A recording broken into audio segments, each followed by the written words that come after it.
My name is Lacey Sanders, and I'm 31 years old. Early December, my phone lit up with a text from Mom Christmas. This year is just your brother's family. I stared at the screen for 3 seconds, smiled, and fired back. No problem. They never imagined I'd already bought a $2 million resort-style home in Scottsdale, complete with a pool that lights up the desert night. I opened my contacts and invited every relative they had quietly uninvited, plus a few friends who actually showed up for me. By the time the first photo hit social media, their exclusive little dinner looked pathetic next to my packed house. Their phones and mine started blowing up for a good reason. If you've ever been the sibling left off the guest list, hit subscribe right now. These stories turn invisible into unforgettable. Growing up in a suburb outside Tucson, Arizona, I was always in my brother Evan's shadow. He was 4 years older, built like the athletes on cereal boxes, and the house revolved around his schedule from the moment he could grip a football. My efforts registered as background noise, polite acknowledgments at best. At 12, I spent weeks preparing for a regional coding contest sponsored by the local library system. The challenge required building software to optimize delivery routes for food bank trucks. I mapped neighborhoods, factored traffic patterns, and tested the algorithm on my clunky desktop until it shaved 23% off average times. The day of the event, I wore my only blazer and presented to a panel of engineers. They announced me as first-place winner, handed over a polished trophy, and invited me to a statewide showcase. I carried the award home on the bus, rehearsing how to describe the project. Mom was in the living room folding laundry when I walked in. I held it up. I won regionals, I said. She glanced over and nodded. That's great, honey. Then the front door slammed. Evan burst through still in his muddy uniform. Mom, I threw the game winner in overtime, he shouted. She dropped the socks, enveloped him in a hug, and started calling relatives before he finished the story. Dad arrived minutes later, slapped Evan on the back, and suggested framing the newspaper clipping. My trophy ended up on a bookshelf behind family photos, gathering dust next to outdated encyclopedias. 4 years later, at 16, I channeled late nights into an app that synchronized school assignments, practice schedules, and weekend shifts for everyone in the house. It pulled deadlines from teacher portals' color-coded priorities and sent reminders 15 minutes before conflicts. I demoed it for Dad one evening while he graded papers at the dining table. The interface loaded clean on his tablet. Green for clear, yellow for caution, red for overlap. He scrolled through a sample week, eyebrows raised for half a second. Handy tool, he conceded, then closed the cover. Evan's recruiter from state called today. Full academic ride if he keeps his grades up. We're touring campus next month. I exported the app to his device anyway, set up auto updates, and watched him navigate straight to sports highlights. The program ran flawlessly, but he never mentioned it again. I stopped expecting fanfare. Resentment would have required energy I needed elsewhere, so I adapted. Report cards with straight A's earned a quick good job before talk shifted to Evan's playoff brackets. Science fair ribbons collected in a drawer while his jerseys hung in the hallway like banners. Dinner conversations mapped his recruitment letters. My freelance coding gigs that covered phone bills went unacknowledged. The pattern solidified his milestones, demanded celebration. Mine warranted tolerance. I learned to measure success in functional code and quiet competence, not applause. After high school, I headed to Arizona State, studying tech business. No scholarship, all on my own. I crossed the state from Tucson in a packed sedan. Tuition loans looming like storm clouds, determined to carve a path separate from the one mapped for Evan. Campus orientation felt like a fresh start. I bypassed social events and buried myself in lectures on scalable systems and market validation. Nights blurred into shifts at a diner near campus, where I served late study crowds while outlining business models on napkins. The housing crisis hit sophomore year. Students battled Craigslist scams and sudden lease terminations, losing deposits to ghost landlords. I prototyped an app during finals week that verified sublets through university IDs, processed payments via secure gateways, and flagged suspicious listings with community reports. Launch came junior year under the name Dorm Swap. Intuitive search filters calendar syncs, and escrow holds until movie and confirmation. Early adopters spread it through residence halls. Downloads climbed to 5,000 in the first semester. I managed servers from my dorm bunk, fixed bugs between classes, and pitched at demo days for seed grants that covered hosting fees. Momentum built until a platform policy shift crippled integrations, user complaints surged, and a funded rival flooded ads across campuses. Revenue from premium features couldn't keep pace with mounting costs. 14 months after launch, debt reached $40,000 in loans and vendor bills. I archived the code, notified users, and closed the chapter with a final status update. No one in Tucson noticed. Mom called during move out. "Heard your little project folded," she said casually. Dad added over the line. "Evan coaches now study district job health plan. Teaching suit stability." I stacked boxes in silence. Different paths I managed before hanging up. A luxury villa rental firm in Phoenix offered a coordinator role soon after. The office managed estates with private theaters and chef kitchens. I scheduled cleanings, negotiated owner commissions, and resolved guest issues like malfunctioning gate codes at midnight. Exposure to occupancy trends and pricing strategies revealed untapped potential in curated short-term luxury. Graduation arrived with valedictorian honors, a capstone on blockchain for hospitality. The ceremony filled the arena, but my family row stayed empty. Mom texted mid-morning Evan's team reached nationals. Flights booked to Phoenix. I walked the stage alone, diploma and hand applause, echoing without familiar cheers.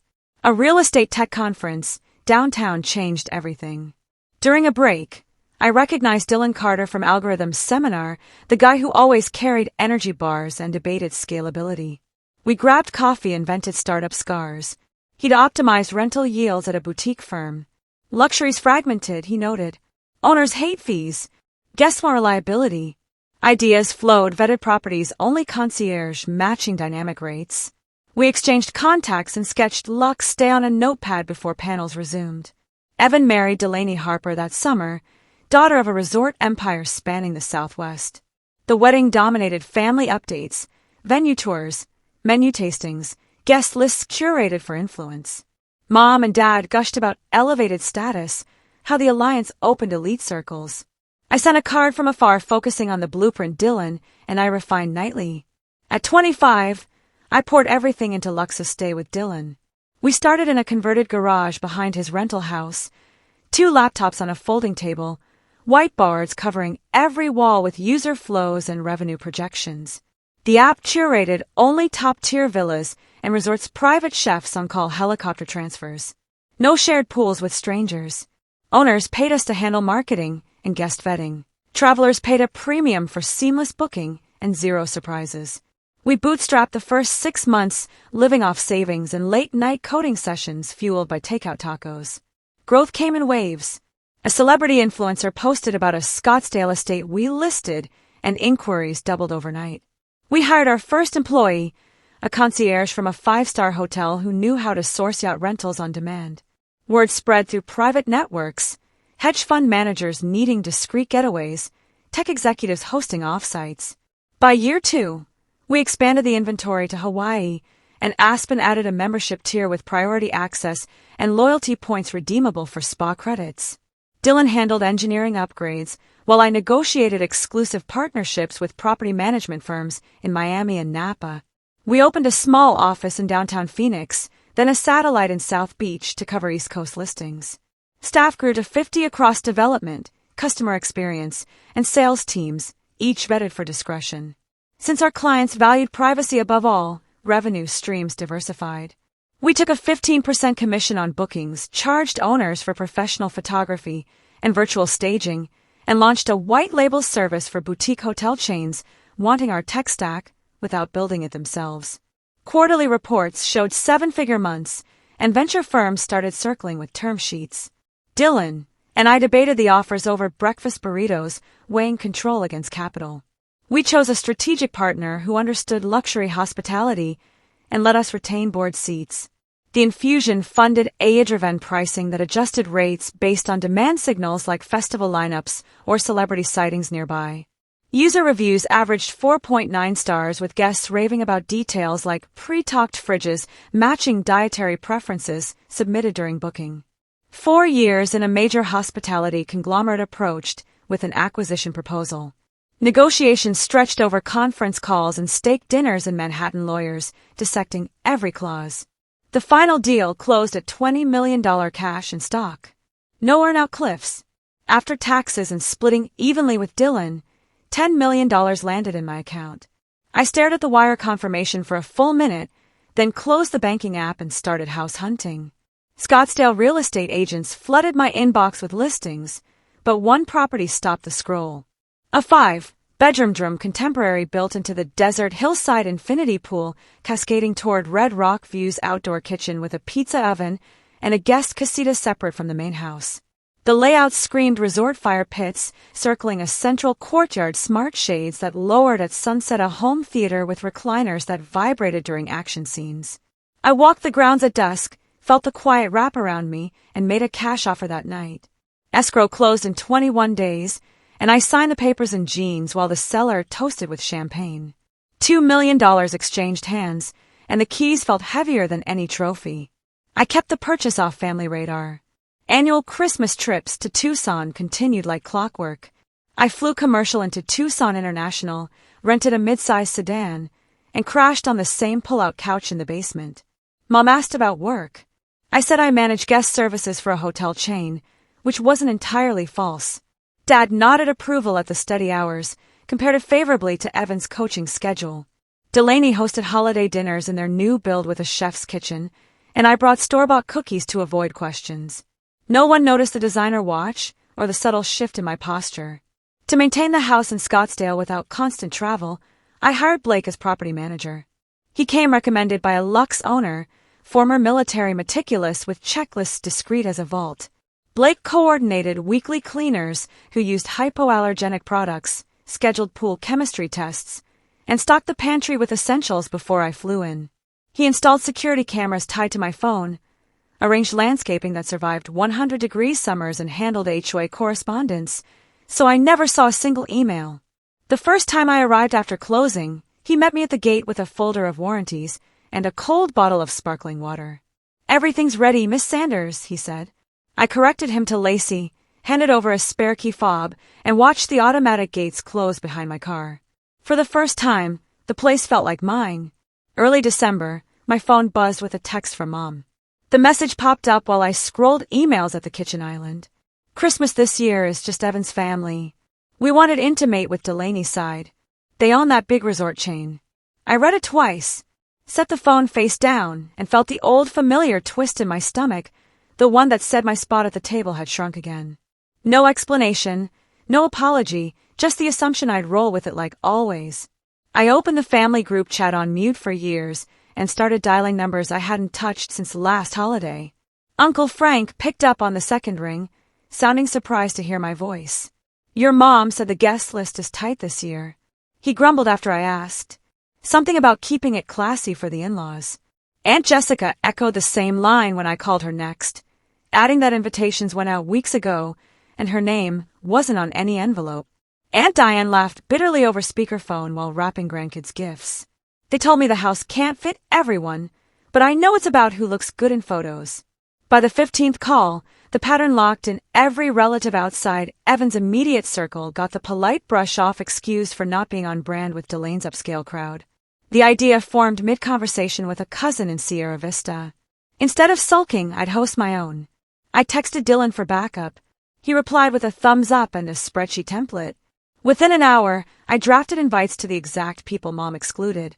Uncle Frank and Aunt Jessica, Aunt Diane, plus cousins from both sides, old high school friends who stayed in touch, former LuxeStay colleagues who understood discretion.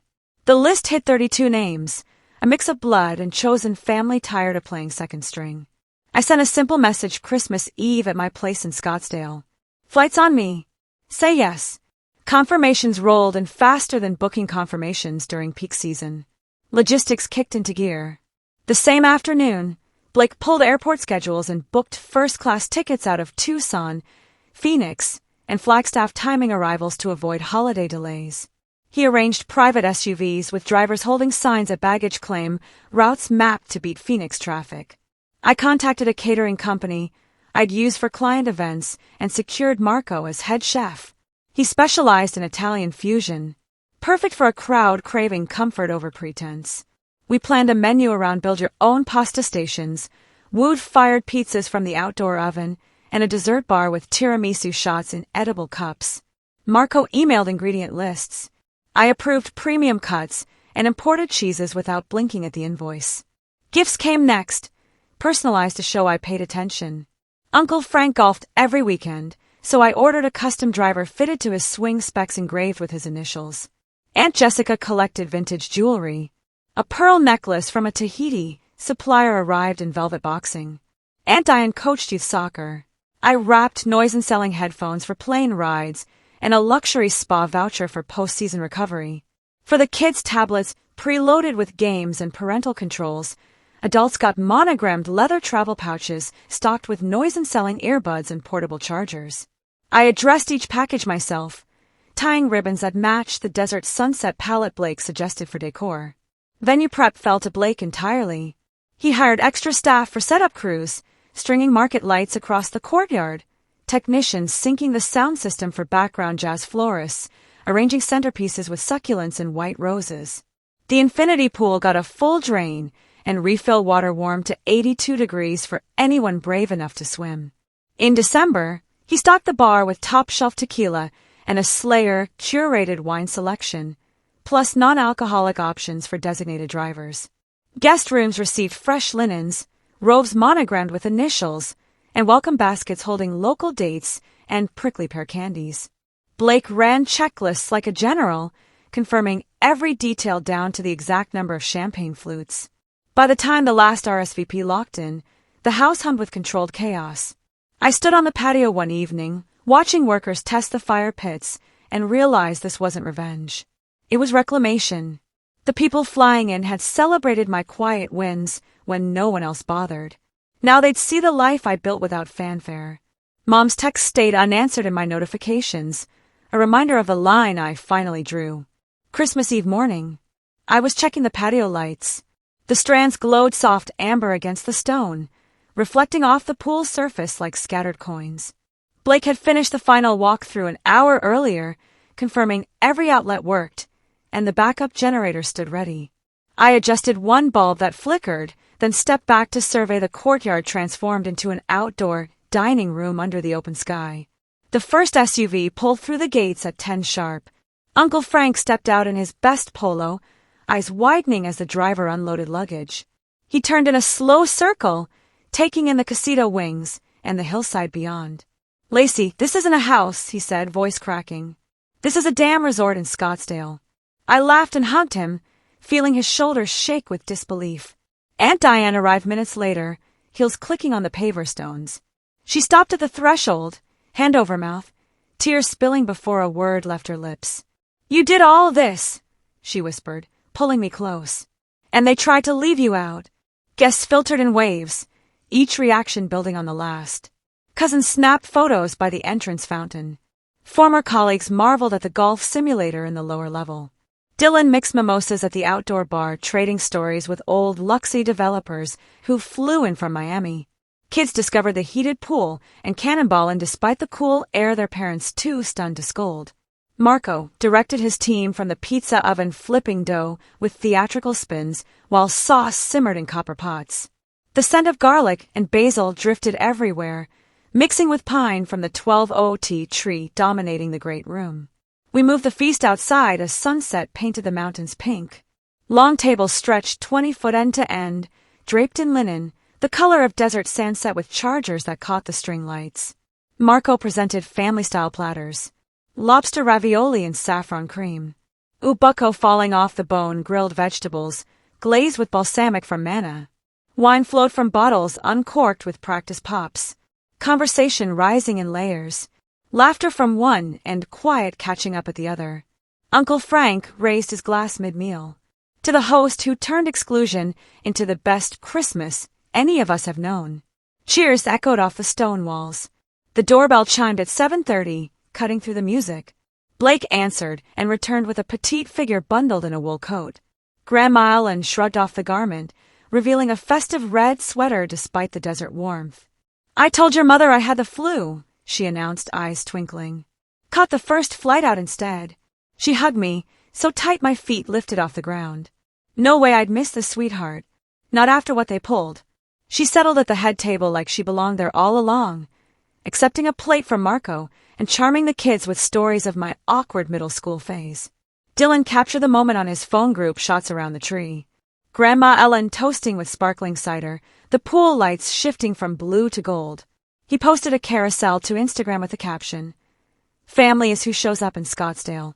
Within minutes, likes poured in from the guest accounts' tags, flying across time zones. The algorithm pushed it further. Cousins in Sierra Vista screenshotted and shared in side chats. By dessert, cannoli towers and espresso avocado, the post had hundreds of reactions, all from people Mom had deemed unworthy. My phone vibrated against the table at 8:40. Evan's name flashed. I excused myself to the study, closed the French doors, and answered on speaker. "You're embarrassing the family," he started without greeting. Delaney's parents saw the pictures. They're questioning our image. I leaned against the desk. "This is my house. Evan, not your stage." He kept going. "Take it down. People think we're dysfunctional." Grandma Ellen slipped in quietly, listening from the doorway. "Dysfunction started when you decided who mattered." I said, "Enjoy your intimate dinner." I ended the call, powered the phone off, and returned to the party where no one noticed the interruption. The morning after, I sat by the pool with coffee. The water lay flat under a clear sky, steam curling from my mug while notifications stacked silent on the table. Guests had departed in waves, leaving thank you notes tucked under pillows and half-eaten pastries on counters. Blake organized the cleanup crew before sunrise, but I waved him off for an hour of quiet. The phone finally demanded attention. 23 missed calls, all from Tucson numbers. Mom rang first. Her voice cracked through the speaker the moment I answered. "Lacey, please pick up the pieces. Everyone's talking." She described the fallout in fragments. Relatives canceling New Year plans. Old friends asking pointed questions at the grocery store. Dad took the phone, next tone softer than I remembered. "We were wrong to prioritize appearances. Come home. We'll make it right." I listened without interrupting, watching a lizard dart across the patio stones. Evan grabbed the line last. "You owe us an explanation," he demanded.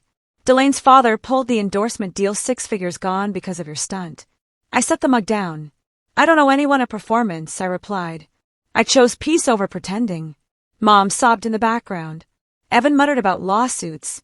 I ended the call and blocked every contact tied to that house. Word traveled faster than holiday traffic.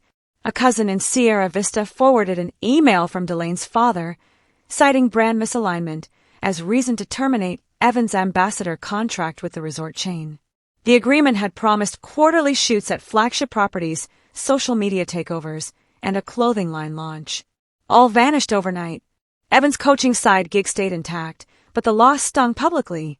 Local news picked up the drama under headlines about family values and hospitality. Mom and Dad discovered invitations drying up for every future gathering. Aunts who once hosted potlucks now cited scheduling conflicts. Neighbors stopped waving from driveways. Their Christmas card lists shrank before the decorations came down. I transferred funds the same week. Grandma Ellen had mentioned wanting a smaller place closer to warmth. Tired of southern Arizona heat, I wired enough for a 2-bedroom condo in a Scottsdale area senior community, gated with a pool and shuttle to shops, she called after the realtor confirmed closing. "You didn't have to," she said, but her voice carried relief. I already packed the good plates. Blake handled the move, logistics coordinating movers, and a welcome basket of her favorite teas. She settled in before January, sending photos of a cactus garden visible from her patio. The silence that followed felt earned. No more obligatory texts about Evan's milestones. No guilt trips disguised as concern. Dylan checked in once asking if I needed legal cover. I told him the best defense was distance. Former guests reached out with updates. Uncle Frank booking a golf trip using the club credit I gifted Aunt Diane. Planning a girls' weekend at a Lacey property.